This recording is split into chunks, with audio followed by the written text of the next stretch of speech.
आप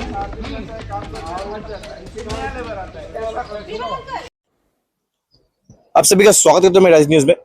व्यूअर्स, आप सभी ने कल रात का जो भी न्यूज कल यहाँ पे निकला था कि एक व्यक्ति जहीरुल यानी कि उन्होंने करीबन एक DI गाड़ी लेके आके एक व्यक्ति को बहुत बुरी तरीके से उनके साथ मारधर किया गया था। साथ ही साथ उनका जो नेक पे एक गोल्ड चेन था, उस चेन को भी छीना गया था। सो इस विषय में आज हम लोग कहा यह भी जा रहा था व्यूअर्स कि ये जो भी व्यक्ति कल थे, ये सब रॉड फैक्ट्री, खटखटी के रॉड फैक्ट्री का वर्कर्स, ये जितने भी व्यक्ति कल थे सारे यहाँ के ही वर्कर्स थे। तो आज हमारे जो बजरंग दल कार्बी आंगलोंग, हिंदू जागरण मंच कार्बी आंगलोंग, साथ ही साथ एंटी करप्शन यूथ असम, हर एक व्यक्ति यहाँ पर मौजूद है। आइए इस विषय पे हम लोग और जानकारी लेते हैं। দ্বিতীয়ত হ'ল আপোনাৰ যিকেইটা আছিলে ইয়াত চিনাক্ত এতিয়াও হোৱা নাই, 5 জনহে ধৰিছে। আপোনাৰ তাক মাৰিছিলে আপোনাৰ 35 জন মান আৰু তেওঁলোকে ক'ৰ হয়, ইয়াৰ নহয়, তেওঁলোকৰ ভোটৰ কাৰ্ডো ইয়াত নাই। তেওঁলোকে বাহিৰৰ পৰা আহি ইয়াত লেবাৰ কৰি আছে আৰু তেওঁলোক আনিছে কোনে? ইয়াত আনা মানুহ কোনোবা এটা থাকিব লাগিব। তেওঁলোকক ক'ৰ পৰা আনিছে, তেওঁলোকক ইয়াত কেলৈ সোমাব দিছে আৰু কেনেকুৱা কি কৰিছে? আমাৰ নিবনুৱা ইয়াতে বোকাজাত বসবাস কৰা ল'ৰা ছোৱালীকেইটাই কাম নাপায়, বাহিৰৰ পৰা আহি ল'ৰা ছোৱালীকেইটাই কাম কৰি আছে।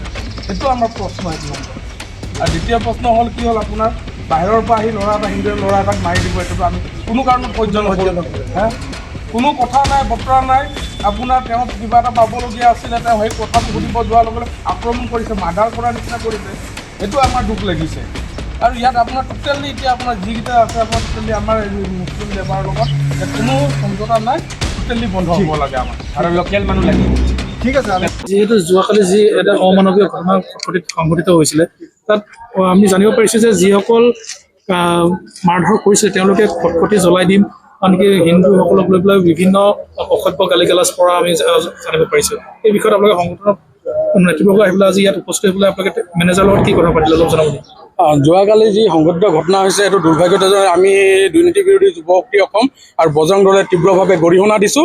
অনাগত দিনত এনেধৰণৰ ঘটনা সংঘটিত হয় যদি হিন্দু সমাজে এনেদৰে বহি নাথাকে হাতত হাত ধৰি। আৰু আচলতে আমি ক'ব ওলাইছোঁ যে যিমান ইণ্ডাষ্ট্ৰী লাইন আছে, তেওঁলোকে আপোনাৰ মুছলিমসকল যিসকল বাংলাদেশী কেনেকুৱা ক'ৰ পৰা আহি ইয়াতে আপোনাৰ বসবাস কৰিছে আৰু তেওঁলোকৰ নথি পত্ৰও নাই। আমি ইতিমধ্যে গম পোৱা গৈছে, নথি পত্ৰ অবিহনে তেওঁলোকে ইয়াত কেনেকুৱা বসবাস কৰিছে আৰু কেনেকুৱা তেওঁলোকক এই ফেক্টৰীসমূহে কাম দিবলৈ তেওঁলোকে কাম দিছে। আমি এইটো তীব্ৰভাৱে গৰিহণা দিছোঁ। আৰু আপোনাৰ সংবাদ মাধ্যমৰ জৰিয়তে আমি ডক্টৰ নুমল মমিন ছাৰক ধন্যবাদ জ্ঞাপন কৰিছোঁ। কিয়নো বাগানত আপোনাৰ tea garden, Nirmal Kumar T ষ্টেটত আপোনাৰ যিমানসকল আপোনাৰ মুছলমান আহিছে, সম্পূৰ্ণ বাংলাদেশী। এটাও আপোনাৰ দেখি যাব তেওঁলোকৰ নথি পত্ৰ নাই। আৰু তেওঁলোকে আপোনাৰ বিদ্যুৎ, আমি সংবাদ মাধ্যমৰ আগতে এই বিষয়লৈ কৈছিলোঁ যে তেওঁলোকে বিদ্যুৎ কেনেকুৱা পাইছে। আমি বিদ্যুৎ লাইন ল'ব গ'লে হ'লে আপোনাৰ নথি পত্ৰ লাগে, মাটিৰ পট্টা লাগে, ভোটৰ আই কাৰ্ড লাগে। কিন্তু ইয়াত দেখা পোৱা গৈছে তেওঁলোকৰ কোনো নথি পত্ৰ অবিহনে তেওঁলোকে এটা ঘৰৰ পৰা আন এটা ঘৰত লাইন দিছে। আৰু ইয়াত আপোনাৰ এনেকুৱা আপোনাৰ মুছলমানসকলৰ আপোনাৰ যিসকল বাংলাদেশী মুছলমান, তেওঁলোক এনেকুৱা ধৰণৰ উৎপাত বাঢ়িছে। মুছলিমসকল আপোনাৰ হিন্দুসকলে ওলাই যোৱাৰ ক্ষেত্ৰত তেওঁলোকক বাধা দিয়াত, তেওঁলোকক মাৰপিট কৰিবলৈ তেওঁলোক সাহস ক'ত পালে, আমাৰ প্ৰথম প্ৰশ্ন।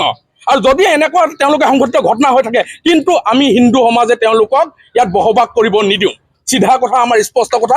বজৰং দল আৰু দুৰ্নীতি বিৰোধী যুৱ শক্তি অসমে তীব্ৰভাৱে আমি আন্দোলন কৰিবলৈ আমি বাধ্য হ'ম। আপোনালোকৰ সংবাদ মাধ্যমত স্পষ্ট কৈছোঁ আমি।